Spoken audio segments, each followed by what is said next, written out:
having the right deflection, right? Like, it's not that it was free of bullshit. It's that I was like, your opinions and your stuff about me and whatever ideas you have about women in the industry, that's your business, and I'm not going to let it get in here. Shit's about to go down. I'm feeling something in my spirit. Chats and Tatts with Aaron, Della, Vedova. All right, time for a little prayer. We're going to bring in some universal light and love and whatever makes up the cells of my body and the air that's around me, because I'm pretty sure the air and me are the same thing. I don't know why I can't see them blending together at this current moment, but I'm everything, right? And so are you. So let's just embody that, bring it in, fuse with the everything, and have an awesome time together. Are you ready? I'm ready. Hey everyone, it's Aaron, Della Vedova here at Chats and Tatts, and thanks for joining us today. I am doing something a little different. I'm going to do a remote podcast today. We've been talking about it for a while, and we want to reach out and try to get a hold of some of these folks out there that just can't make it to San Diego. And today we are lucky enough to have Heather McLean with us. Hello, and she goes by on Instagram, Hyphaea, Hyphaea. If you're sitting by your phone, I would open up Instagram and take a look while you're listening to this, because her work is outstanding and it would be pretty cool to see what we're talking about in real time. But she is what I would describe a kind of a large format, decorative, illustrative, black and gray tattoo artist. I know that's a lot of words, but I think when you look at the work, those words will sort of make sense to you. Decorative. What is decorative? For those of you out there that are tattooers, you probably know what I mean. For those of you that aren't, there's just a big movement happening right now where people are letting go of subject matter, and they're decorating their bodies with shapes and designs. And it doesn't always have to be a skull or a dagger or whatever else. So she's doing a lot of that, but she's still bringing in her skills as an illustrator, because that's where she really started her career. So one of the reasons she's here today, only one, there's many layers to Heather, but is her talent. Check it out. But also her view on tattooing, and it sort of lines up with some of the thoughts I have around this art form and what it means to us. So I won't get too much into that. I'll let her tell you more about that. So with all of this being said, please welcome my guest today, Heather McLean. Hi, everybody. Hi, Aaron. Thanks for having me. Thanks for being here. It's an honor. Like I was saying in my intro, I did take a very long, hard look at your work, and it's really cool, very inspiring. You made me want to throw all my colored inks in a trash can and just start. Don't do that. Well, we'll see. Maybe. I've got 32 years now, and I don't know how many years I got left. Do I want to make a change? I don't know. Maybe you'll be that inspiration for me today. But let's just start a little. I want to go deep. I always love going deep. And I think you do too, but maybe you could just bring our audience into, just the beginnings of things. You're a young girl, and somehow tattoo enters your life. How does tattoo enter your life? It's honestly because of my grandpa. Yeah, 26 years ago. 1999 is when I started. My grandpa had a snake and dagger tattoo on his forearm from World War II. He was in the RAF as he rode a motorcycle. He was a dispatch courier. And me and my sister were just fucking fascinated with this tattoo. He always had it hidden, but he'd roll up his sleeve and show it to us. And apparently we would run away screaming like we were somehow scared of it.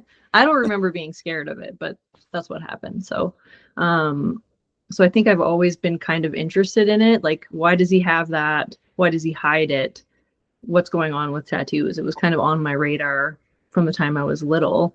And then I was always interested in art and drawing and painting, and I was in art school and kind of also starting to get tattooed and watching what was happening in tattooing, kind of like the Renaissance that happened in the 90s. It was getting taken over by art school kids, and people were making tattoos that I'd never seen anything like before. I was watching all of the magazines come out, and people are tattooing and it looks like a painting, or it looks like an illustration, or it looks like a drawing. And I was just like, that's an option. You can make tattoos that look like that. What is happening right now? So I had tried going to 3 different art schools, and none of them were clicking with me. It all felt like they were teaching things that I didn't want to learn and stuff that wasn't relevant to me. So I was in school in Vancouver and decided that I wanted to become a tattooer. And I called my mom and told her, I was like, hey, I think I'm going to drop out of school and become a tattoo artist. And she was like, wait, I'm going to fly out there. And she flew out that night to come, and we laid in my bed for like 8 hours just talking about it in Vancouver, because she wasn't trying to talk me out of it. But 1999, a girl saying, I'm going to become a tattoo artist, she was like, that's the equivalent of saying I'm going to run away and join the circus. Like, that's not a job, you know? So I had been in tattoo shops enough to be like, whatever this is, I want in, because it's very liberal. You get to just be yourself. It felt really authentic.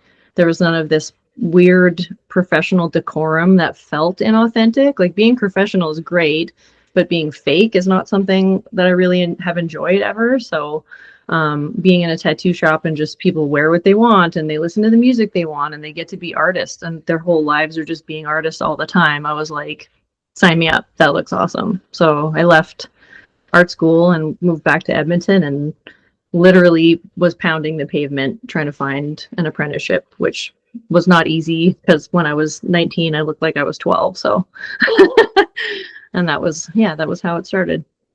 That's great. That's cool. Grandpa, he was a badass.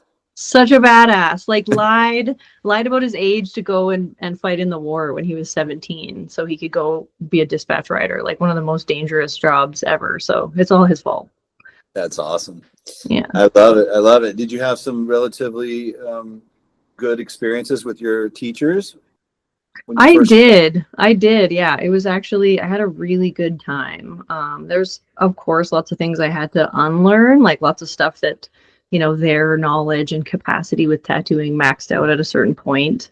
They weren't the best artists necessarily, but they gave me all of the skills that they could. And I really had a good time apprenticing. We had lots of fun and I learned so much, and I was so just determined to get as much out of it as I could. And everybody was really kind to me. Like, my teachers were good, and they really instilled that, like, you have to have enough space between the lines and you need to have an outline, and like all of the sort of more traditional, how do you tattoo a thing so it's going to hold up over time. I really got that education, which I think was such a gift because a lot of people don't get that anymore, you know? Yeah. Well, and also the era you're talking about, I started my apprenticeships. I had 3 of them a few years before that, early 90s, but I mean, I didn't have a good time. You know, the people that taught me were violent and cruel and all that. But I mean, I don't regret any of it. I mean, like anything in life, you think something bad's happening to you, and then later in life, you're like, wow, that really changed who I am in a good way. I learned a lot, you know, so it's fine. But it's cool to hear you had some people that were kind to you and really wanted to see you succeed and not just torture you through your apprenticeship. Yeah, because I've heard a lot of those stories. And I mean, not to say that there weren't things about it that were difficult. I mean, in Edmonton and in Alberta, the province I live in, there just weren't female tattooers then, like not one. So I did have to deal with things like people coming into the shop and being like, can I talk to an artist? And me being the smarmy little shit that I was, I would just be like, no problem, go around the corner, come back again, like, hi, it's me, I'm an artist. But, you know, it didn't crumble me. I didn't feel devalued as a person. They had just literally never seen a girl tattooing before, so I couldn't get mad at them. I didn't think it was sexism. It was just like, this is a thing they don't understand yet, and that's okay. Yeah. There was not very many females at that time. I mean, heck, Guru Tattoo here, with the shop I run here in San Diego, I think 10 years ago, not on purpose, it was all men. And I think today, I don't know the exact number, but almost half of our crew, I think, is female now. So, and I love it. I love it. I love working with women. Yeah. I think back when I was being taught, it was like women can't do it. You know, it takes a lot of forearm strength and they don't have it in them. And that's been shattered, obviously. It does take a lot of strength, but You know what I mean? Like there's the Yeah. idea that women can't tattoo. It's a man's world. That's obviously gone now, and that's great. But yeah, you came in when there wasn't very many. Patty Kelly, I don't know if you know her name, but she owned Avalon down here in San Diego. That's one of my first real jobs. She was one of the only recognizable female tattooers on the West Coast of, her and Carrie Barba. Mhm. There was probably more, but those were the two that we kind of knew of, and they were like unicorns. Everyone was like, wow, how'd they do it? Totally. But they kind of opened that door, I think, for a lot of other women to be like, oh shit, we can do this too, Yeah, that's cool. It's Yeah. cool that it didn't get too out of hand for you, because the tattoo world back then had its pretty shady edges to it. But it sounds like you found the right lane and were able to kind of weave your way through that without any bullshit, not too much bullshit. Yeah, and also just having the right deflection, right? Like it's not that it was free of bullshit. It's that I was like, your opinions and your stuff about me and whatever ideas you have about women in the industry, that's your business, and I'm not going to let it get in here. So it's not that that didn't happen, because it did, but I was just like, I have a goal. I'm here. I'm getting to here. Either you're helping me get there or you're in the way. And thank God I just had the confidence that I did as a 21-year-old kid in that scene, because I think it would have crushed some other people for sure. But I was just like, I had big balls then, I was like, I can do More this. than you had some wisdom. I mean, that what you just said right there.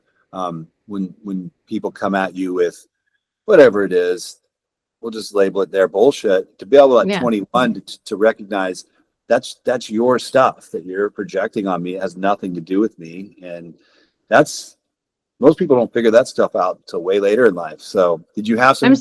I'm still trying to integrate that. I have moments where I have to be like, oh, this is this person projecting on me.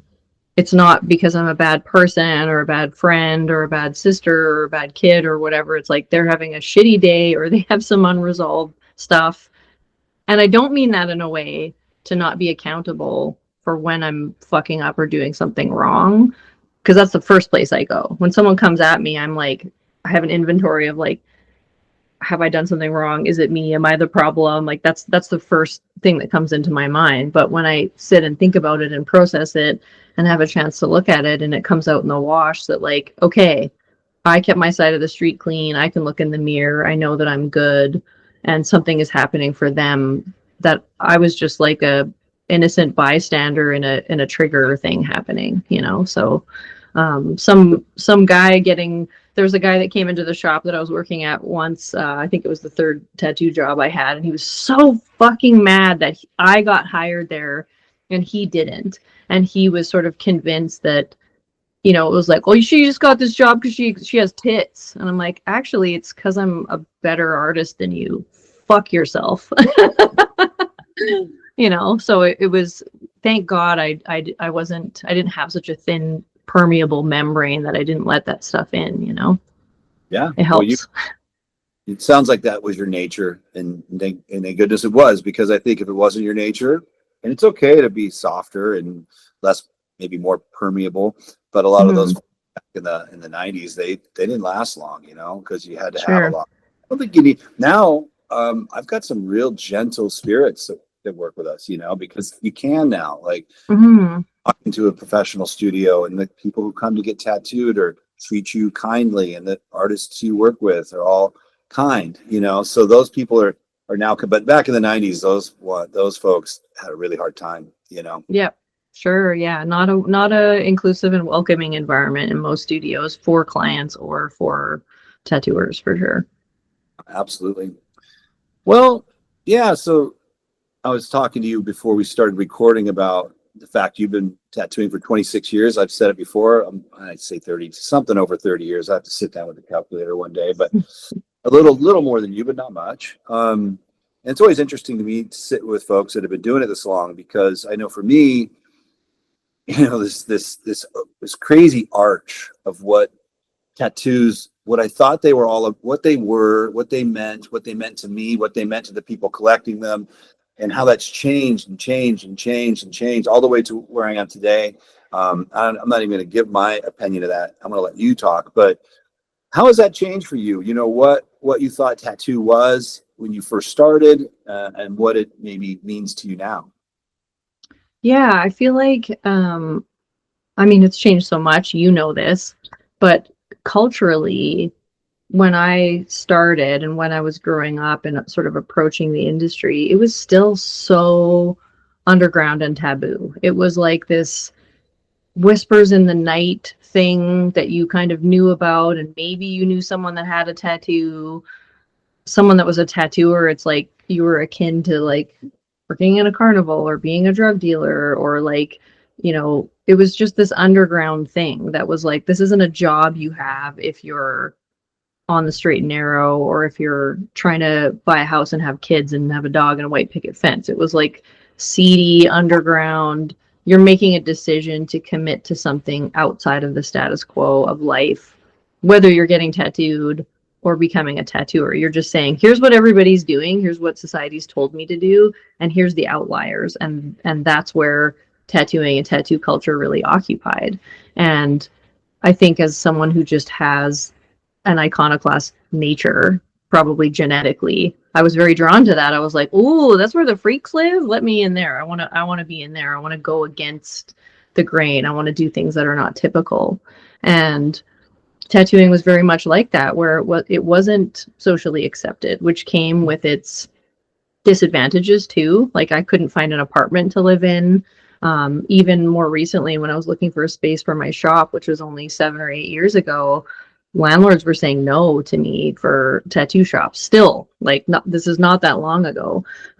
So I feel like it had this kind of, you know, black sheep, outcast kind of element to it, which is decidedly not how it is today. Like, now you can be a tattooer, and not that it still doesn't have some elements of being sort of like outliers, but everybody has a tattoo. It's so common. We all know what it is. We all know a tattooer. We all, like, it's a very baked in and inclusive part of our culture now.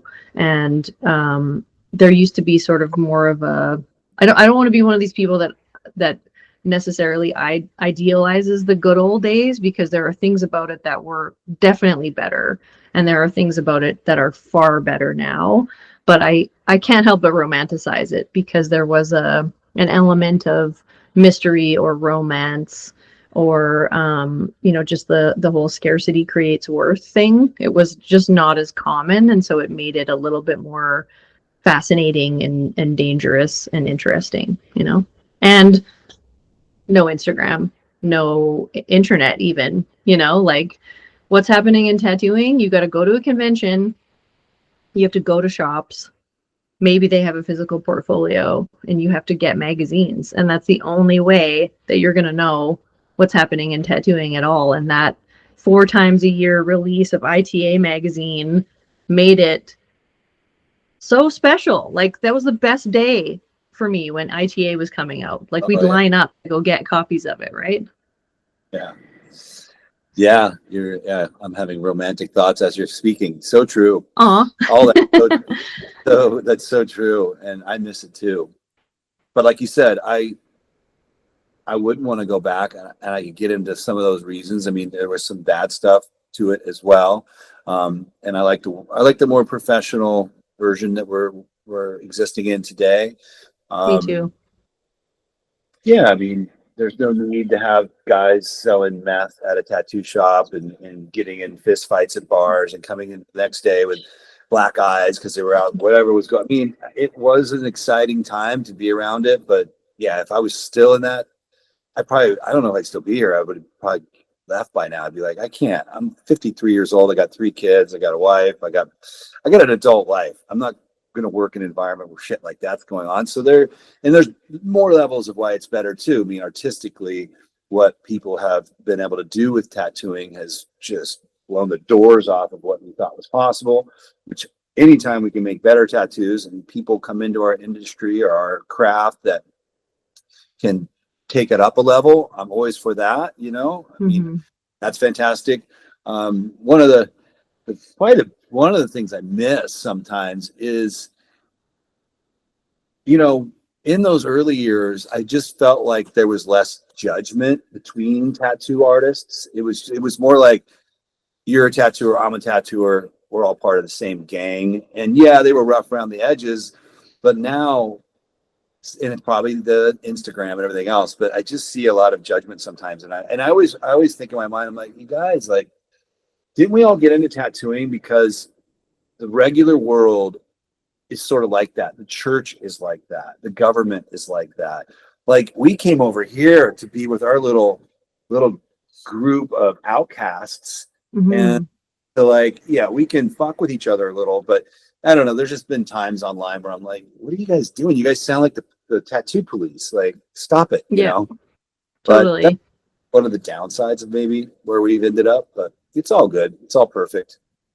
Yeah, that's just part of the social media thing, right? Like, everybody has the capacity to chime in on something, and I don't think you need to. Like, sure, calling people out on injustices is one thing, but if you don't like the way someone's done a tattoo, just keep scrolling, you know? Like, it happens to me a lot where I see tattoos posted online, and as a, you know, baked in, like, been tattooing for a long time tattooer, I'll see things and I'm just like, gonna look like shit in a year, gonna look like shit in 6 months, gonna look like shit as soon as it heals. Like, I'm having those thoughts, but I don't need to go on there and ruin that artist's day. No one's asking me for my fucking opinion, and I don't want to engage in a troll war online. Like, it's not worth it. And people are also allowed to have other metric for what they find successful as a tattoo. There's some artists that are like, I actually don't care about the longevity of it. And there's some clients that don't care about the longevity of it. It doesn't matter.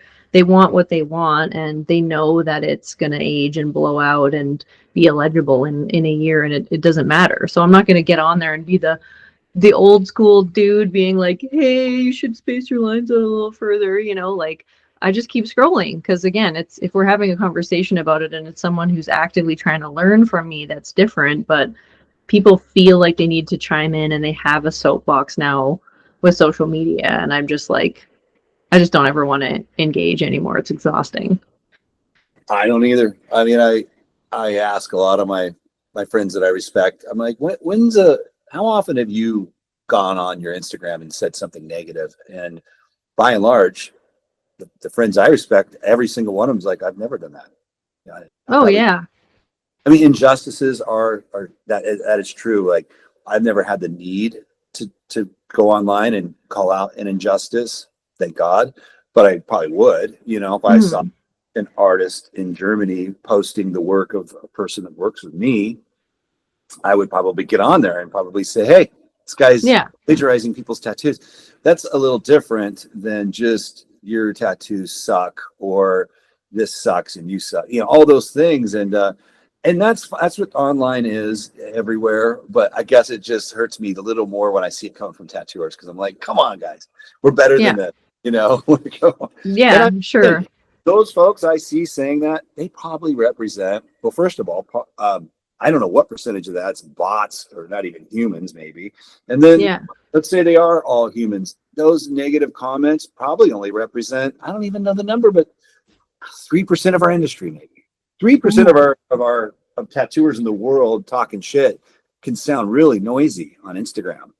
But you know, then you go talk to all of our friends that we actually hang out with who never do that, and you're like, it's not really this isn't my crew. That's just this little sliver out there that they do what they do. Yeah.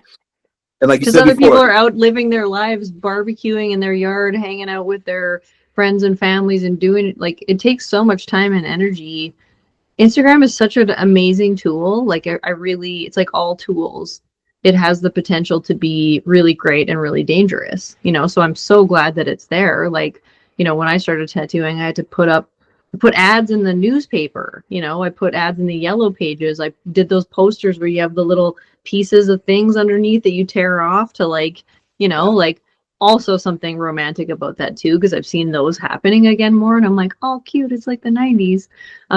But it's so easy now just to, like, sit in my living room in my pajamas covered in cats and just be like, I'm posting on Instagram, and that's the advertising. Like, what a luxury, you know? But I also just don't want to be on there that much. Like I recognize that it's a great tool, but every time I'm on there, I catch myself. I'm like, what are you doing? And I throw my phone across the room, like, get the fuck off of there. Like it's great. And there's so much information. And as an infophile, I love it. And I'm at risk of just deep diving into the things all of the time. But I have to remind myself, like, hey, there's flowers all over the park beside your house. Maybe go outside and touch grass. Yeah, what you're describing there, it goes beyond tattooing, right? Everyone's trying to figure out. If I didn't have to be on Instagram, I don't have to be, but our careers, we sort of have to be on Instagram.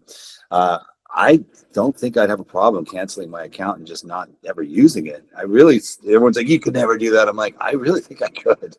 And also, we remember being tattooers without it. And I know that you can't compare then to now because it's a different world. But like, I spent many years as a tattooer without Instagram. So like, when people are like, you can't do that, I'm like, I literally did. I absolutely did, and was booked out all of the time. There's ways to do it, and it's just there's other ways to promote. And one of your biggest resources is word of mouth and repeat clients. You tattoo someone and you do a good job and you give them a good experience and they have a nice time hanging out with you, they're going to recommend you to their friends and family, you know? So that was the Instagram of, you know, the 90s and the early 2000s, right? So there's absolutely a way to do it. It's just not quite as immediate and not as far reaching. It's a little bit more localized. So, and to be fair, that would probably work for you. It probably could work for me. I'm mostly on there because I run these shops. I'm responsible for all these artists, and you know, it's not just me and my Instagram. I'm trying to keep everyone busy and fulfilled. But and you could probably get away with that. But when you look at the 2-year tattooer, I don't know if they could do that. Could they survive? Could they actually pay their rent and get to where they don't have to do it anymore because their portfolio is robust enough and they've tattooed enough people locally and enough people know their name and they're sending their friends in, and you know, that momentum once it gets going. Yeah, but I wonder if you could come in and stand your ground and not starve to death anymore without diving into the social media pool.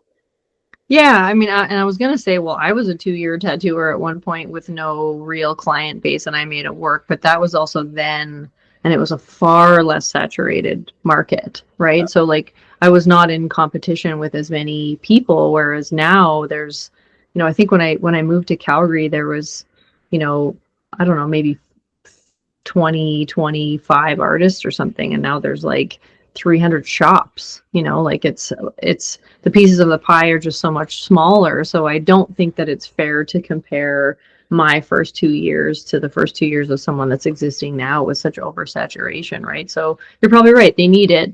And it's a privileged thing to be able to take your foot off the gas and coast a little bit with the social media stuff because you have enough work coming and that you're okay.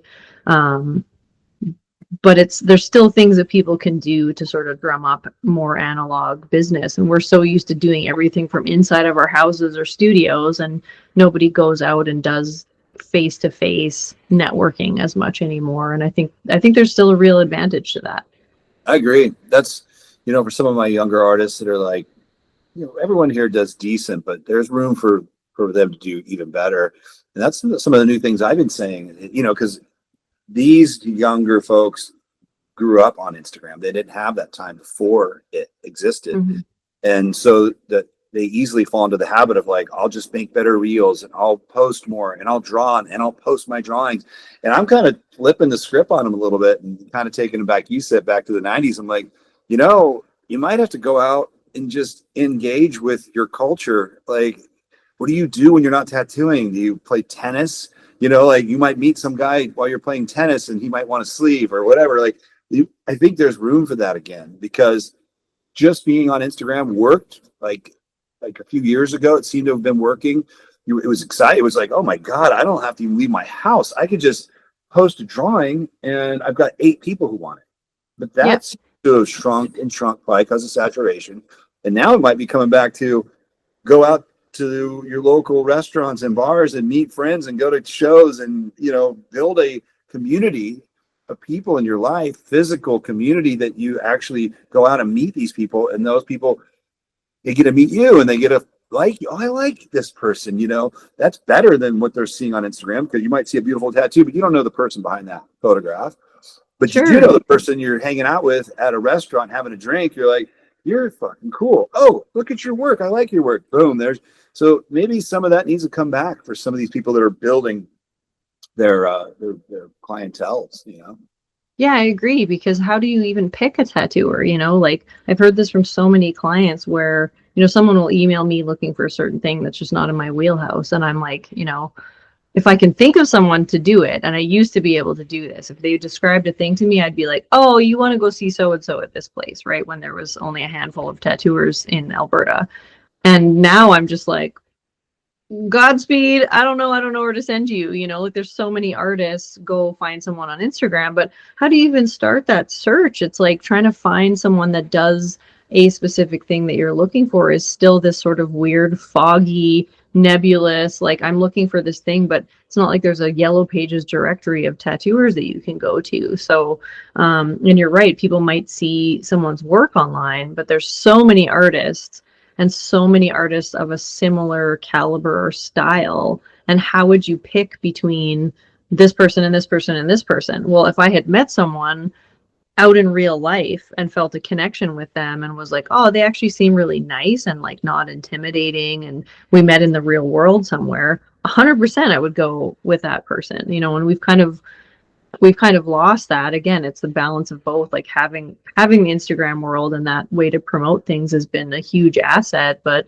I've met so many people. You can't go anywhere. You probably have this experience too. Anytime you go somewhere where you have to be in a bathing suit, you're getting 10 new clients, because people are like, you know, me and my friends go, there's a place called the Nordic Spa here where you go and it's like all these outdoor hot tubs and steam rooms and cold plunge out in the mountains. And you go as a group of tattooers and we don't think anything of it. It's just us and the homies. But you go out there and you get in there and you're like, oh, fuck, we look like freaks. And someone is always going to come up to you and be like, ask you about something or start talking to you about tattoos. And every time I've done that, I end up sharing information, giving someone my Instagram. We start talking about tattoos, and it's like, and then I've ended up tattooing those people, you know, because I met them somewhere in the real world. And that was my first 5 or 10 years of tattooing, was literally just that, where you met someone, you know. It's like the difference between meeting people as a meet cute and then online dating. That's all we had, was meeting people face to face in some capacity and connecting that way. And I think it's nice to have both the digital and the analog. Yeah, in the end, you're going to do both, but definitely something I've been encouraging with some of the folks I work with is might be time to get more back to analog on some of this stuff. You know, we can't just hide out and post all day and think that's going to do it. So yeah, I agree. That's interesting. Times are, you know, the full circle. We're coming back around. It's kind of cool. Yeah, totally. I like the idea. I think I'm going to do one of those things. I'm going to put it up on with the pins on a board with the paper you can fucking tear off the bottom. That's cool. Hell yeah. Yeah, so old school. I love it. Or take an ad out I was going to say in a newspaper, but we don't even have print media anymore. Like we used to have several different like arts and culture magazines that came out every week that would talk about different, you know, music and art stuff that was happening, and those don't exist anymore. And I'm like, but bring print media back. There was something so cool about it, you know, even though those ads were so expensive. Yeah. People try. I've seen a number of people try to do some print stuff in tattoo, and they came and they went. I feel terrible because I just think it's a tough market. Maybe I would love it. I would subscribe to a badass tattoo magazine and be able to hold it in my hand. But I think when you look at the masses, most people don't. And you know, how do you print these things and make money and keep the company going? Right? It's tough. Yeah. Time changed in that way. Interesting. Well, what about, you know, I did ask you what's changed. I mean, let me frame that a little differently. Like in your like heart, like what does tattoo mean to you now versus when you started? I mean, I'll give you an example. When I started tattooing, when I'm honest with myself, well, first I was an artist and I wanted to find some way to do art for a living. And I checked out graphic design and a few other jobs that people did. And I was like, I just wasn't interested in doing that for a living. And tattooing, I was like, wow, I can kind of draw whatever I like, and people might pay me money for it. And so that was the initial thing, is just a way to be an artist and pay my bills. And then, and there was a cool guy stuff in there. Like I'd been tattooed, got a lot of attention for being tattooed back then. I felt it was ego thing, really. Just I wanted to be cool. I want to hang out with kids, and that's where they all were. And that was rad, and that was fine. And then it sort of shifted for me into creating great art. It was like, okay, the cool stuff, don't kind of got that nailed down. I go to work every day. Everyone thinks I'm the cool guy, but that doesn't really excite me much anymore. So what if I could learn to do amazing tattoos? What if I could put art on people that brought joy to them and everyone who saw it? So then my head went down, and it just became a kind of a tactical execution. It was like I didn't think much about anything other than how rad can I make a tattoo, which was probably a key part of my process, because I needed to learn how to tattoo better, how to draw better, how to execute better, all these things. And then after those years went on, and that's happening on a pretty regular basis, it just sort of shifted into the relationships between me and all these folks I had gotten to know over all those years, and the intimacy in some of those relationships that had occurred. And then all that I had learned about myself and who I am and what makes me tick, my insecurities, through sitting with people for hundreds of hours and hearing their life story and me getting vulnerable with them. And, here I am 30 years later, like, what was that? Like, was it 30 years of personal therapy for me and my clients, or was it tattooing, or what is actually going on? Like, I still don't think I figured it out, but just that arch of what it means to me is changed so much. What about you? Yeah, I always tell my clients now, I'm like, I charge my hourly rate for therapy, and the tattooing is free, right? Yeah, I had a very similar sort of thing where in the beginning it was this like exciting, sort of rebellious, you're being a badass, the ego is involved. You're like, I'm going to do this thing that's so crazy and cool and weird, and it's going to be shocking to all my relatives, and also at the same time being an art nerd that was like, I've been drawing and painting my whole life. How do you turn that into a livelihood? And then seeing that was possible with tattooing. So the art part of it was always a backbone no matter what, but it went from being, this focus on this kind of like edgy, we're tattooed, we're tattooers, we're getting tattooed, we're doing the tattoo thing.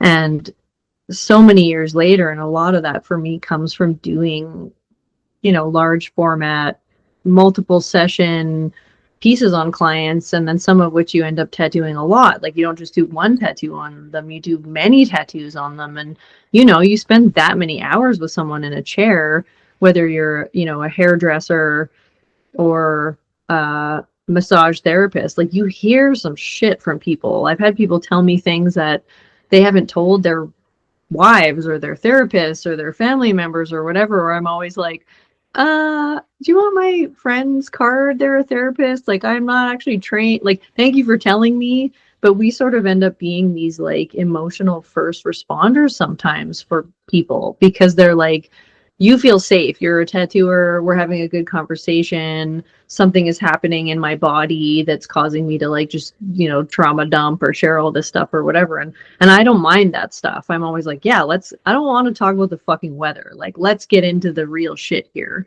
And so for me, tattooing has really turned into, it's sort of the pipeline, one of the main pipelines of connection for me in my life, where I have my friends and family, but I always want this fresh water coming in of new people and new ideas, and tattooing supplies that to me in a really graceful way, where it's like, oh, here's this person and they're going to teach me something, or maybe I'll share something with them, and there's this exchange of keys where you're getting something from them, they're getting something from you. And yeah, you're there to tattoo them and they're there to get tattooed, but really there's something else happening in there, this exchange of information, or talking about things going on in their life or whatever, where you're somehow leveling each other up in some way. And that shit is so valuable. And then the art side of it is like, just making better art on people. But one of my main things that I do is cover-ups, and I love it so much. Like I remember when I started, it was like, I don't want to do cover-ups because you're so limited, and then you're kind of working with something that's already there. But for me, tattooing has really, in the last like 5 years, I would say it's become so much more about service. Yes, I'm an artist and I have things that I sort of hold true for like a standard of how I want to do things, but someone will come to me with an issue that's like, I have a thing on my body that I don't like. I'm uncomfortable with the way that it looks. And that feels like shit to be like, I feel like I have to hide part of who I am and wear long sleeves all the time because I feel ashamed of something on my body. And so to be able to help that person reclaim something and go from, I have this tattoo that I hate to like, I'm so fucking stoked about this now and I want to show it off. Like, I just want to help people. And so tattooing has turned from a thing where it used to be more about ego and now it's more about service. Like, what can I do to make this person's life better? Whether that's the tattoo or the conversation and the connection you have, like both of it is just like, I can't imagine doing anything else. It's so, that whole symbiosis of everything is so wonderful. You nailed it. Well put. Yeah, I feel all that. Very, very true. Didn't think it would take, when I started, I didn't think that's how it'd feel, this many years later. But when I look back and, I don't want to be doom and gloom, but let's face it, there's a day where I don't tattoo anymore. And it could be 20 years, but it could be 5. I have been doing this 30 something years. So that idea of an ending causes me to reflect a lot more, right? I'm like, what is this? What am I going to take away from this experience? And my younger self would have been my portfolio, man. Check it out. And it's like, I don't even think about the portfolio. I'm just like, give a shit less. It's these relationships and those connections that I was able to make with all those folks and still am making with people. It's beautiful. It's very, very intimate. 15 years ago, if somebody, was talking to me about Reiki, the idea that someone could touch your body and melt away trauma or something, I would have been skeptical. But after all these years of tattooing, that's another level, right? It's like, I've had the weirdest experiences where I come to work and I'm having a good month. I'm feeling vibrant and full of light and positive. And the client, you can tell, is coming to their appointment and they might even tell you, like, man, it's been a rough week. I think me and my wife are getting a divorce. You could tell they're almost saying, I almost didn't show up today, but I didn't want to cancel on you. And maybe we don't talk at all, but we touch people, physically, and there's an exchange happening. Like, I've got a lot of extra energy today to share because I'm feeling great. Your cup is very empty. And I swear through that process, they almost leave more filled up. Of course, I go home. My wife's like, you look so tired. I'm like, yeah, I was holding the body of a person that was going through a really rough time. And I think they like vampired all my fucking light out of me. I'm happy to let it flow that way. But there's that energetic thing happening too that I've physically seen happen that I'm like, oh yeah, that's real. That's actually happening. Energy exchanges, especially when you physically touch someone, and Mm-hmm. I've heard stories of tribal communities where a member of the community is sick, mentally ill, depressed, whatever they would have called it in those days. And the cure was group hugs. Like, imagine you feel that way and 10 tribal members just surround you and physically hold you for 30 minutes. Mm-hmm. And that was a technique for healing mental trauma, So I'm not saying that's why we're here and that's what we're doing. I'm just saying it seems to accidentally happen as well. Yeah, I agree with that. And if you look, trees do that, right? If there's one tree in the forest that's sick, all the rest of the forest sends nutrients through the roots and mycelium to the sick tree. And that's like a measurable physiological thing that we know is happening, but we sure didn't know it was happening like 50 years ago. That was like that's some weird, woo-woo shit. Trees don't heal each other. They definitely do. And, I think that there is an exchange there, and who knows, maybe one day science will be able to explain it, but for sure that can happen where you're just holding space with someone and people come in all states. Some people are doing great and they're so excited, but man, I've cried with my clients more times than I would like to admit, because they will tell me some shit where I'm just like, how can I hear that and not be affected by it? Like they're going through something really intense and we're sort of experiencing this thing together, and to sort of shut that off and say, no thanks, I don't want that. Like, it's okay to do that. Everybody's boundaries with their capacity and what they have going on for them is different, and you are a tattooer. You're not a therapist, you're not a shaman, you're not like someone that's supposed to necessarily take that. But for some people, it's like, well, this person, they need this thing. They have an energetic thing going on, and they need to be held in some capacity. And if you have the spoons to be able to do that for them, I mean, great. Like, be the tree that has an abundance of energy that you can send to the one that's maybe lacking a little bit, and never to the point where it's codependent or I'm struggling and for me to drain myself of whatever's going to fuck me over. But like, sometimes just listening to somebody and what they're going through, and holding space for them, that's all they needed, was just to be like, hey, I'm having a shit day. Or like you said, going through a divorce, or going through some kind of grief, or going through some kind of illness. Like, it happens to all of us. And it's crazy how many people don't feel safe being vulnerable in their immediate circles. And if you have the gift of somebody trusting you with that, I think it's okay to be like, yes, I'm a tattooer, but I'm also holding space for you when this difficult thing is happening. Like, I don't mind that. In fact, I would say I actually love it. Like, when it happens, I'm just like, oh, me? Like, you're choosing me to do that? Like, that feels so lucky. It doesn't feel like a drain on me. I feel fortunate that they chose me to share that thing with.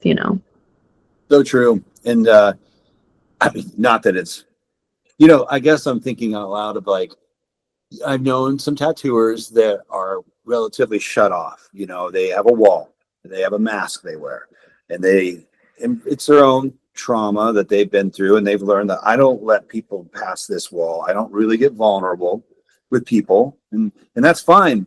But man, does it hurt their career? Like, the problem there, a person will sit with you and get it, and some are great tattooers, and they'll get that tattoo from you. But I've watched it over the years, like, the people don't come back as much, because there they were for 8 or 10 hours sitting in a room with this person. The person kept that wall there where it wasn't allowing the energy to flow back and forth, whether it's energy or just conversation.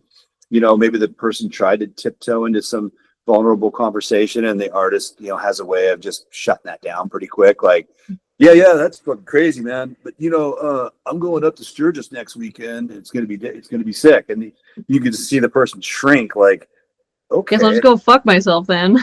Yeah, I guess I'm just relating it to, there are artists out there that are good that are like, why do I have such a hard time?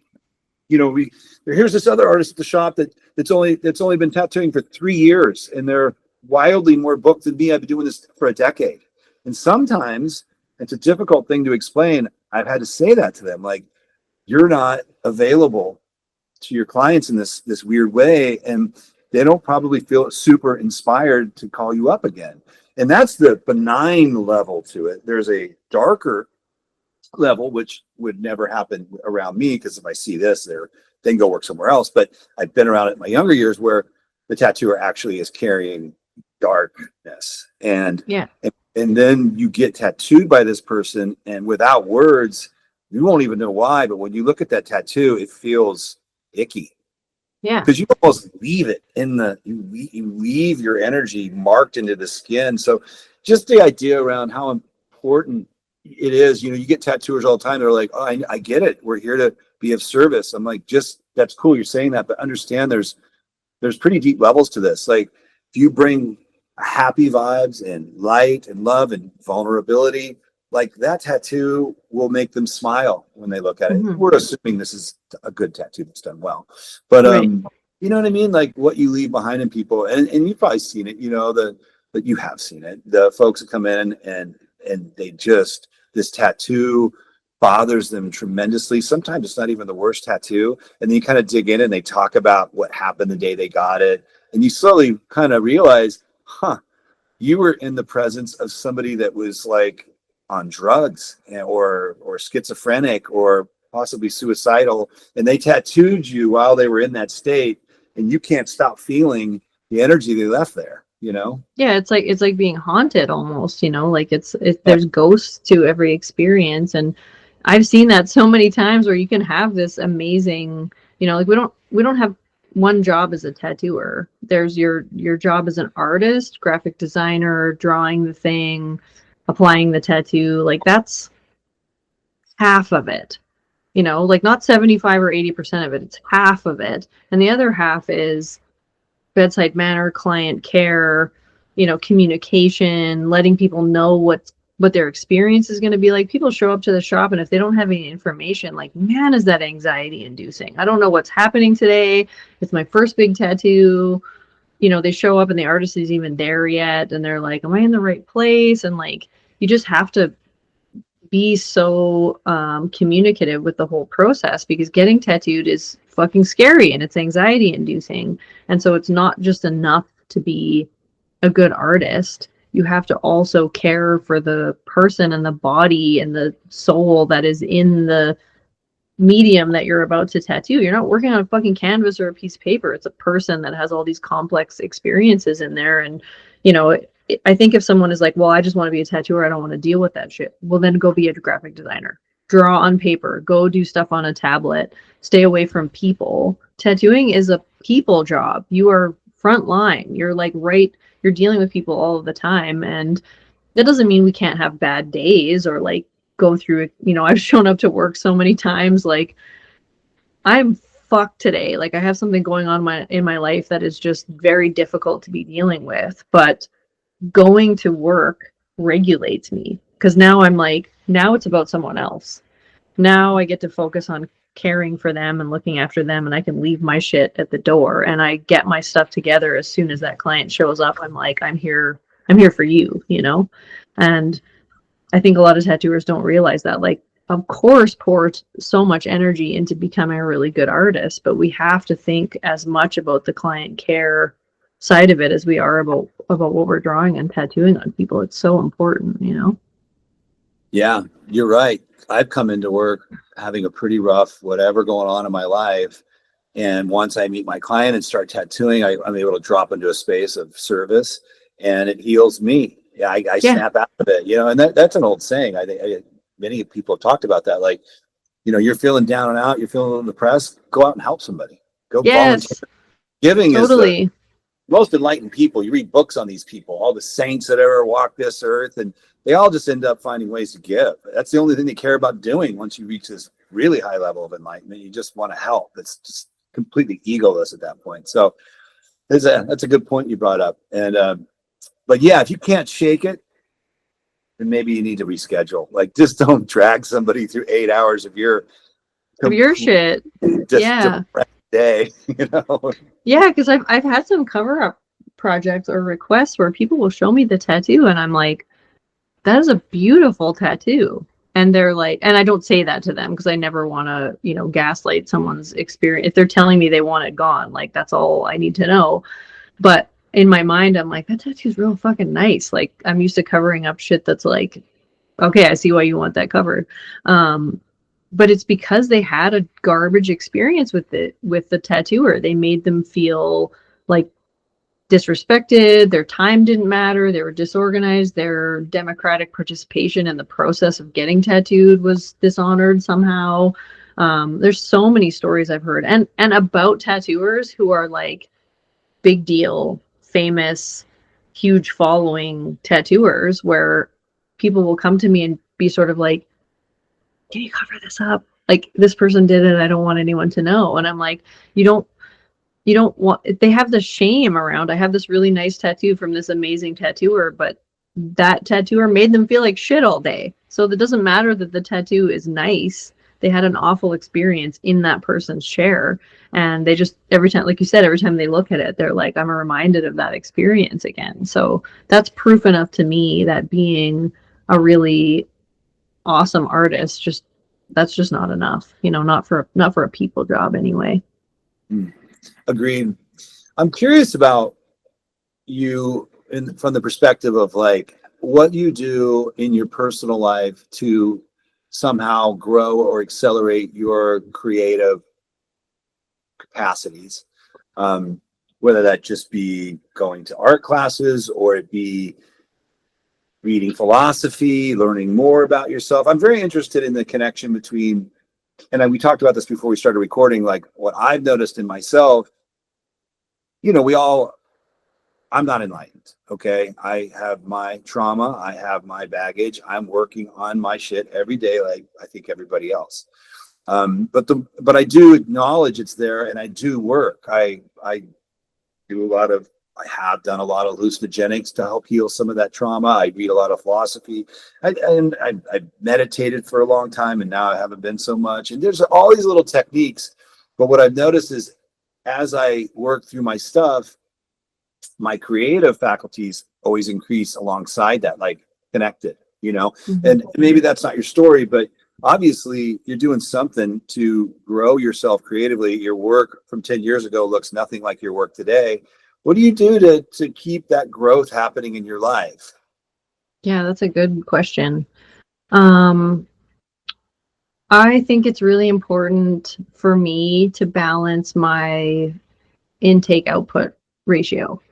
So as an artist, it's just output, output, output. You're making shit all the time. You tattoo every day, you draw every day. Even if you're not actively doing those things, you're kind of cooking it a little bit upstairs. You do a consult day, and there's so much creative energy required for doing consults. It's just you're constantly creating and making, which is awesome. But if that is the majority of your stuff and you're not feeding back into it in some capacity, it's going to short circuit at some point. So you need to find the things that are the soil for the flowers to grow in, right? So, and everyone's soil is different. Like everyone's thing is like what they need to keep that engine going is different. But I don't think that we can be constant productivity machines. I think that that's dangerous, and then you just start repeating yourself and you're not taking a break. Sometimes when I'm working on a drawing or a painting, the best thing I can do is stop looking at it, walk away from it, take a fucking day off, go do literally anything else, and then come back to it. And then you've got fresh eyes and you're like, oh, I see exactly what I need to do. So the most immediate intake that automatically charges my batteries is being in nature. Just like that could be like a hour bike ride, a 20-minute walk, sitting out in my backyard. I do a lot of camping. I really like kayaking. I ride my bike a lot. So that for me is the plug-in. That's the thing that connects me back to, the source or whatever else. It's where I get all of the ideas and feel like I sort of reset in some ways. But I also don't think that's the only thing. Like it's this whole symphony really, like just having nature isn't enough. It's also like, there's many parts to the social prescription of having a balanced life, and exercise is part of it for me, and healthy diet and community, having friends and family that support you. I'm introverted, so I need time alone. I really like to read, so reading books is a big thing for me. And then going to therapy is a big deal. Like I always say, like, who should be in therapy are the people that had a childhood. So it's so tricky because being in therapy is very privileged. That shit is expensive. I wish it was covered, and I think everybody needs to be in it, So whether you're a tattooer or a doctor or doing data entry or working in a restaurant, you're bringing your shit to the table every day. And when you don't process your stuff, you're going to project it on everybody else all of the time. And even though my job is being a tattooer, my real work here in this life is cleaning my glasses. Like how much shit goggles do I have on the situation? Am I looking at a situation honestly, or am I looking at it with the lenses tainted from shit from my past? Like that's my fucking job, is dealing with that. And I can do that through tattooing, through parenthood, through friendship, through family, all of those things. But that's what I'm really trying to do, is just clear those lenses so I can see properly. So I think I need all of those things to be balanced, and it's a lot, but as soon as one thing is missing from those things, I sure feel it, Oh, wow, that was well put. I love the analogy you made about fertilizing the soil from which the flowers grow, right? The flowers being your creative output, but you can't just keep planting in the same soil without adding some fertilizer at some point, or the plants quit growing, right? And Yeah. we've all seen this. I mean, I've been worked with some folks that, God, their drive to just, their output drive was so high, and I watched a lot of them crash, man. And that led to, they didn't want to they didn't want to take that time to recharge their batteries and leave the shop for a couple weeks and take a break. And next thing you know, they're doing Adderall to keep up the pace. Next thing you know, the Adderall's not enough, but now they need the sleeping pills because it's hard to sleep. And you can just see this thing going. It's like, yeah, man, just go camping for a week. You're gonna be all right. I love honestly. Yeah, it changes everything. I just went camping last week, and we only went for, I think, 3 days, but I felt my physical and emotional metabolism recalibrate and change. I was like, oh, on day 3, I'll bet too. Yeah, fuck. You know what's fun? I just read a study yesterday about this, and they took brain scans of people, and it varies a little, but it's on about day 3, so 72 hours in nature. They measured it. The brain goes into alpha. I think it's alpha, whatever the one is when you meditate, alpha. Yeah. It takes most people about the 3rd day, 72 hours, and it will just happen without you knowing or having to understand what that means. And I've done that too. I used to do a lot of backpacking, and I remember that it was always about day 3. Day 1, you're still thinking about work, and I'm walking down the trail to our campsite. And day 2, the brain's still talking too much. And then day 3, day 4, suddenly it's quiet. My brain is quiet, so what a cool thing that you do that. And there's science to back up that it does work. Yeah, and that's why summertime, I'm like, oh no, I work more in the winter, because where I live in Calgary in Canada, it's cold and snowy, and you can do a lot outside, but I'm not a winter sports person. But we get a solid 3 to 4 months of really great weather, and that's when I'm like, I would like to work less in the summer and spend more time in the mountains and in the forest, and what a privilege to be able to do that with my work, where I can just be like, yeah, I'm going to take 4 days in the middle of every month for all of those months and just fuck off to the woods for a little while. But that's not it's not a luxurious holiday where I'm seeking to find, I'm not trying to accomplish something, and I'm not trying to do a thing that's like, oh, I did this, expensive luxury vacation. For me, it's literally about getting those brainwaves in, where I'm sort of deconstructing what's happening. I'm trying to decolonize and decapitalize my brain, where I go from the super high functioning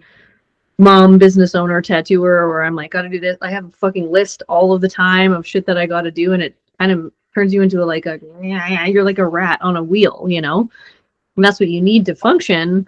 But I also need to get the fuck out of there and remember that there's also ravens making really weird predator / computer noises in the forest. I'll just lay in my hammock, and I'm like, there's a really great app that I have that's like a bird identifier one. It tells you Merlin? Bird is instantly. Yes. It's my favorite. So I just lay in my hammock, and I'm just listening to birds and just absorbing the intelligence of nature that's happening. And I don't know why you would need anything else. I don't want to be on my phone. I don't want to watch a movie. I mean, I'm on my phone if I'm using the bird identifier app, but I'm kind of just laying there thinking about all of the systems that are happening under the ground and the bugs that are there and all of the birds, and you just reconnect to something that's so much bigger and older and wiser than yourself. And then going back, you get to day 3 of that, and you've sort of aligned with a different frequency and dropped some of the neural pathways that have you kind of on pin as a rat. And then you go back into this. Every time I'm driving back into the city, I'm just like, fuck, I'm going the wrong way. Like, this is not what, like, I don't want to, I love my life in the city and I want to see my kid and my cats, and my life is great, don't get me wrong, but I'm also like having 3 days just to lay in a hammock and listen to birds. Like, that's church, you know?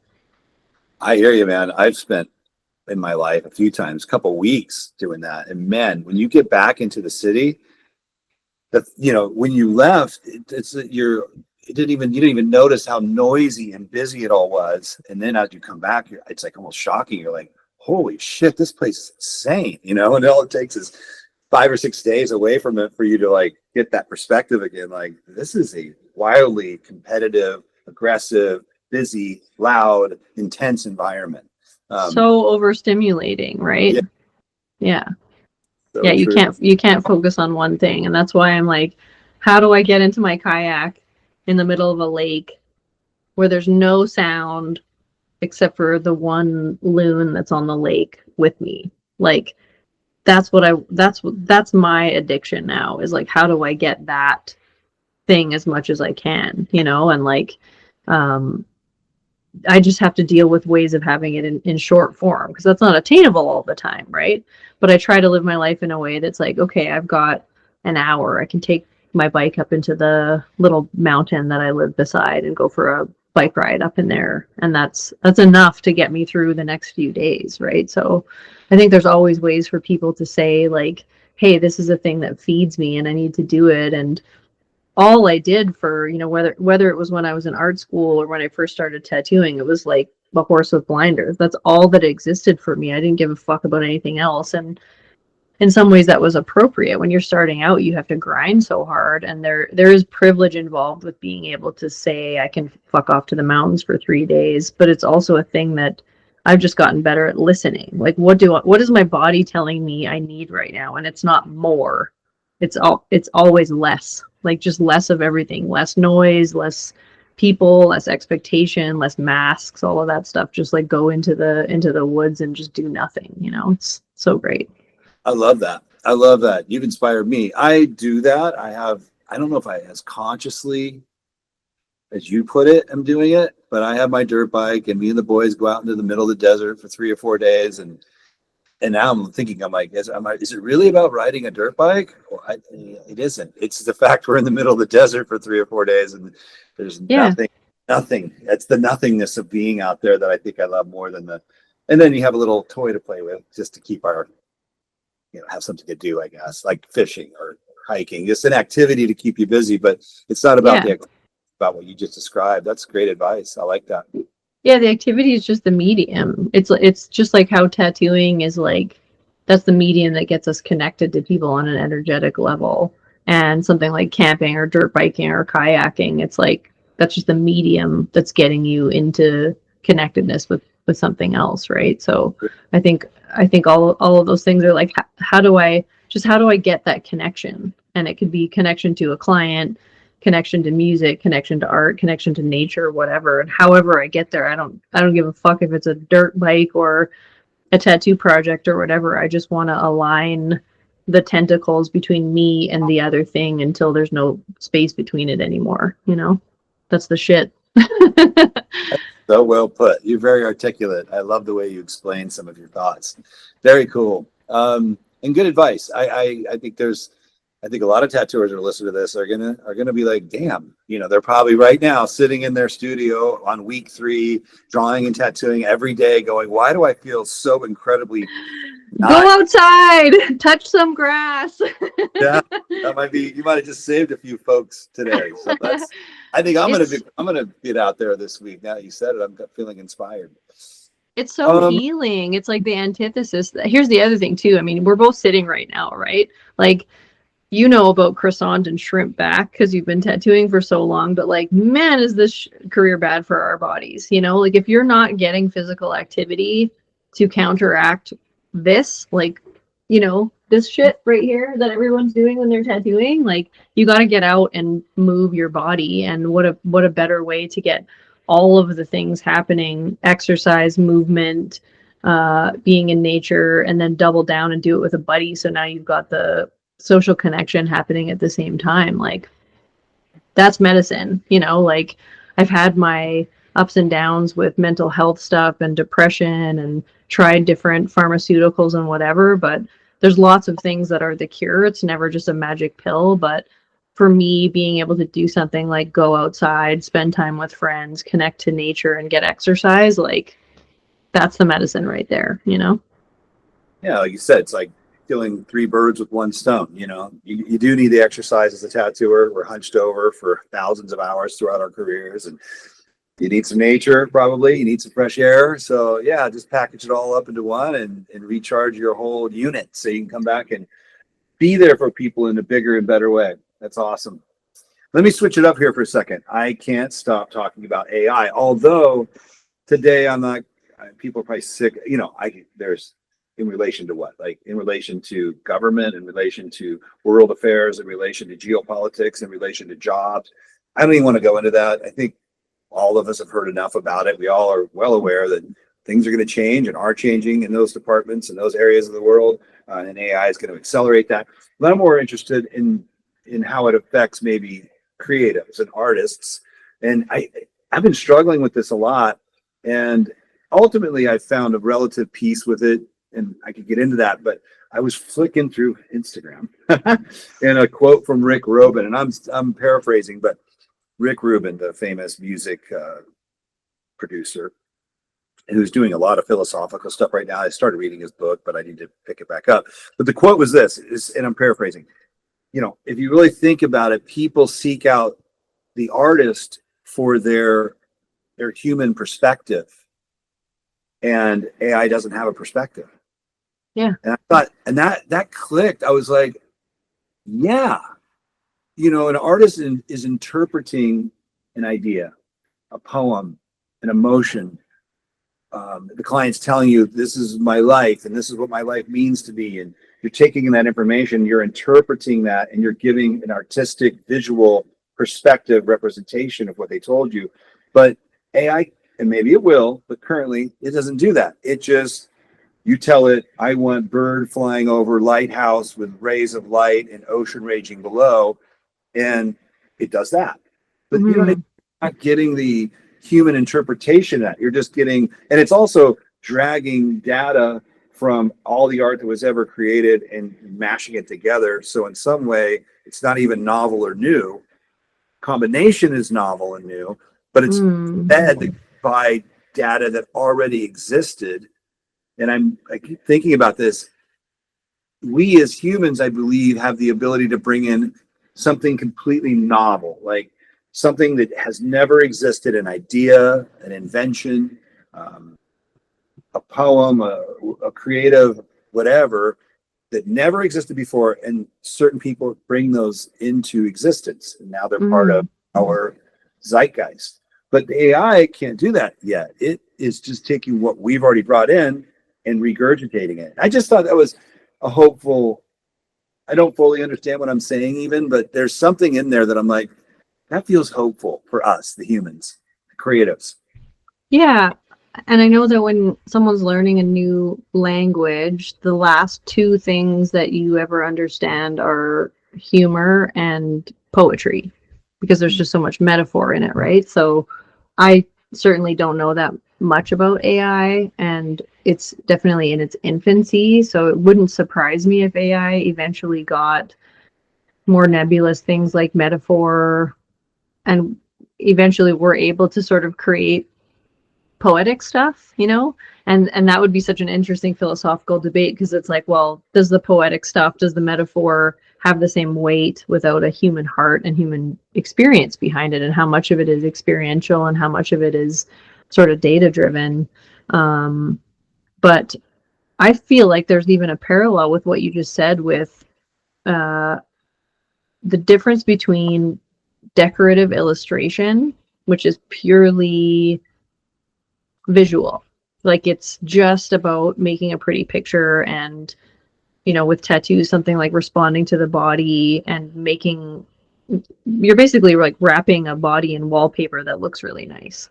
And I love that, and that's in a lot of the tattoos that I do. I do a lot of decorative illustrative stuff, but also there's another layer to being an artist, and this is like whether you're a visual artist or a musician or a writer or poet or whatever, you can be an amazingly talented, classically trained jazz musician, and you're able to read sheet music, and someone puts a thing in front of you and you can just reproduce it. That's not the same as creating something that's completely new, right? So I see that in tattooing where, there's stuff that is illustrative and then there's stuff that is narrative. And not one is better than the other. They're just different. But I feel like that's an area that AI definitely can't touch right now, is the narrative side of it. When someone comes to me and they say, here's what I've gone through in the last couple of years. This has been my story and my struggle. And I want you to represent that for me in a tattoo. And I don't want it to be on the nose. And I want it to be symbolic, and I want it to be metaphorical and beautiful and make sense for me as a person, but also fit this part of my body in a really specific way. Most humans can't do that. Never mind a AI program that is still not really understanding the nuance of metaphor. So I'm definitely like, it's never crossed my mind that I'm like, oh, AI is going to take over our jobs. Like, I see the AI generated tattoo designs and I'm like, okay, whatever. Like, it's not threatening even a little bit, because they're not showing up to the appointment and talking to that person about their day. Like, we can't be replaced by a machine in that way. And even if people are using AI to do their drawings, and I've met artists that do that, I don't want to do that. Like, and that's no shade on someone that's using it. That's my favorite part of tattooing, is composition. Someone has a thing, they have their idea, and I have this body part, and I have to illustrate a thing that represents their lived experience. That's the fucking best part of it right there. Like, that's when my brain lights up and I'm like, I could do this and I could put this thing in here. And like, I don't want a robot to do that for me. That's my favorite part of my job, is that part of like conceiving of the idea of the thing. So for me, I'm just like, I just never even really think about it, which might be a luxury. And if people need to use that because maybe they don't enjoy that process, then whatever. But for me, I'm just like, I don't want to use AI to do that at all, because that would be robbing me of one of my favorite parts of the experience of being a tattooer, I hear that 100%. I couldn't agree more. And I don't ultimately feel threatened either, especially, I'm 30 something years in. But I do wonder, like, it's probably not going to be a problem for me, but 30 years from now, what will it be and look like? But that's just such a big question that everyone's debating and nobody seems to be able to answer. So it's like beating your head against the wall. You can talk about it all day long, but we just don't know. It's just interesting to think about some of the potentials. But I think you're right. AI being able to literally understand humor, to come up with its own completely novel ideas, I guess that would be almost proving it's sentient, right? That's the point of sentience or something. I don't know.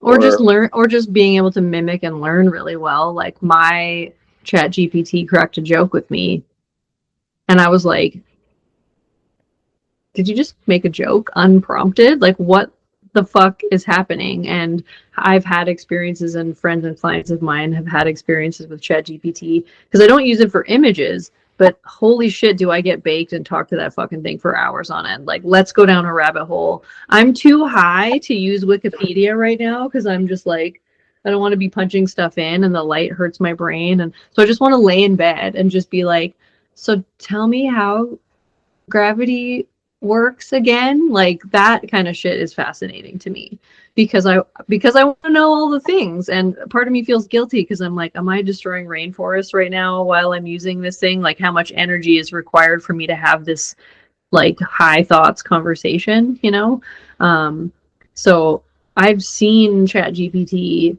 have nuance of things to like that. I wouldn't say poetic, but definitely humor and creative and funny. And it's like, the more you use it, the more it grows sort of a personality, which is sort of like, I'm both repelled and fascinated by it, where I'm like, please don't kill me and nuke our planet like Terminator, but also fucking cool that you have access to all of the information ever, and I can just lay here and ask you it and you'll tell it to me. Wow. That's like, I love it and I hate it. Yeah, I'm in the same boat. It's and I just love, I don't know. As a kid growing up on sci-fi movies, I always dreamt of like, that'd be so cool, man, to live in some wild futuristic universe. And in some fucking way, I'm like, lately, I'm just like, I kind of am, man. Shit's getting really science fiction, like in my actual life. And so it's almost like, be careful what you ask for, dude. Like, there you go. Robots are coming. You always wanted to live in Terminator world. Well, here you go. You know, like, oh, I didn't. Yeah, because what is it like 10 years out when it happens in sci-fi? It's supposed to be 10 to 15 years from when it happens in real life. Like, I remember watching Star Trek as a kid, and they had the doors on the Enterprise, shing, shing, that would open and close when you go up to them. And I remember being like, wow, that's so crazy. Imagine having doors that just open when you go up to them.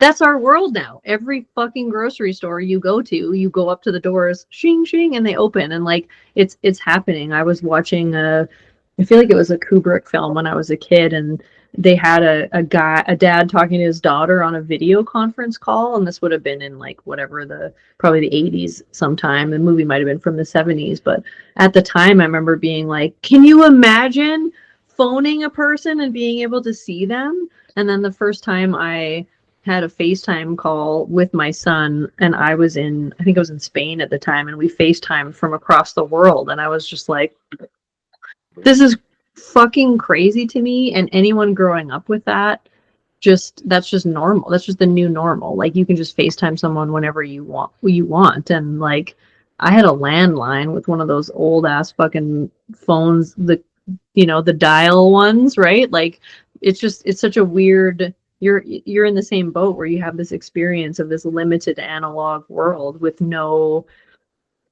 technology connection, and now we're in this thing where everything is so hyper connected, and all of, like, you want something, you just go on Amazon, it shows up on your step the next day. Like, that's such a mind fuck, but with all of its privileges, all of it comes at a cost as well, right? So it's complicated.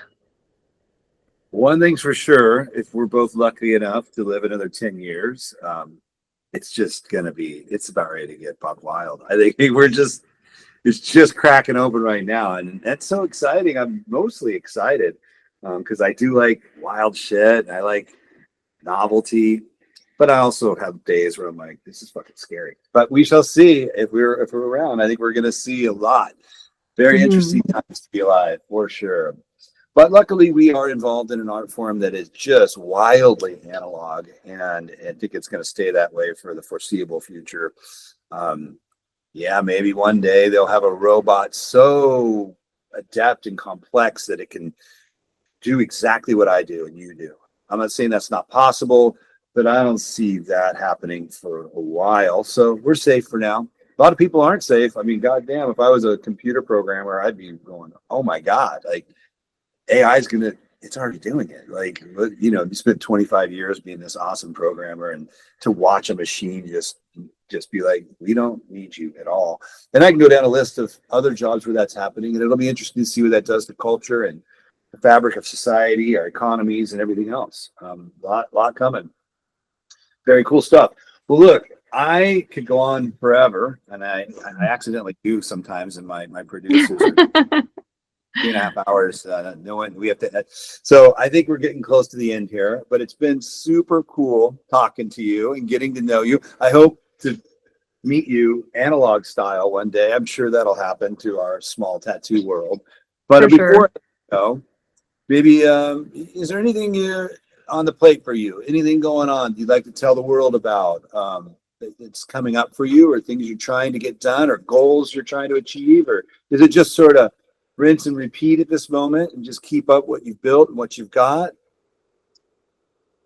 I know this isn't a tattoo related thing, but I'm going to say it anyway because we talked so much about nature. I learned recently that people rely on nature so much and talk about how much they love it and enjoy it and want to spend time in it, yet nature receives less than 2% of fundraising money compared to any of the sort of humanitarian fundraising stuff. So if you're someone that appreciates nature in any capacity, if all you're doing is going out in it and not doing anything actively to protect it, whether that's lifestyle choices, or direct fundraising in some capacity to reputable institutions that are working actively to conserve things, like as an artist, if you're drawing nature, you're using nature. And so most people can afford to protect it in some capacity. And that's a thing that's really close to my heart, is just, we're not being careful enough on our planet right now. We're fucking a lot of things up at a very rapid pace. And I think that a lot of tattooers have a unique privilege to be able to afford time off in nature and to be able to pay for things like fundraising, but also just to be able to talk to their clients about how important it is to look at doing nature conservation stuff in a more integrated way in our lives. That's pretty important. If we don't have that, we're fucked. We don't have anything. I don't know very many people that would disagree with you on that. I know they're out there. I see them on news channels sometimes, but yeah, of course, my God, we are on a giant floating lifeboat, and the boat has got a lot of holes in it. And if it sinks, we all go down with it, right? It's just common sense. And I do my part in my way, and I think you're doing your part. I can tell in your way, but that's a great message to get out there. Yeah, I can't be said enough. I really can't. And yeah, AI, I'm talking about building nuclear power plants just to power the goddamn thing. You're right. Every time I'm guilty of it. Like, I'm saying do more for conservation, yet I was literally on there last night talking about gravity. So like, I gotta look inwards on that and maybe go on there less. I got the same problem, but we all do the best we can. At least just do something. Try. Be aware at least. At least be honest enough with yourself to realize, what am I doing today? Did I need to have 5 plastic bottled water, or could I just have filled a metal jug up with my water? There's this little micro moves. Yeah. Make your own lunch and bring it to work instead of getting takeout. Bring a travel mug to your coffee shop instead of getting a takeout thing. Ride your bike to work, walk, take public transit, buy local. Like, there's a million things that you can do to be like, I'm going to try to take it easier on the planet in some capacity. And a really big one is just buy less shit. Just buy less things. Tell me about it. It's a little too buy shit nowadays. Good advice. Good words of wisdom. And you said many of them today. I learned a lot by hanging out with you. You've inspired me. And I'm sure a lot of people will feel the same way. So keep up. And I didn't mean your tattoos, but they're also inspiring. I meant just some of your attitude towards everything we talked about. You had some very wise outlooks on stuff, and you articulated them very well. So thank you for that. Thank you for having me. It was nice to be pleasure. here. I mean, I didn't know you that at all before today, but you came recommended, and I trust my people. They're like, oh, don't worry, you're going to love her. I'm like, okay, let's go. And they were right. So thank you. And again, I hope to bump into you in the future and hang out with you or tattoo with you. Who knows? We'll see what happens. Have a great day, and I'll see you around there somewhere. Sounds good. Take care. Thank you. Okay, everybody. Thank you for tuning in to Chats and Tats. I appreciate all your likes and their love and the comments and the subscriptions. Keep them coming. And stay tuned for our next episode, and I'll see you at that one. Until then, peace out.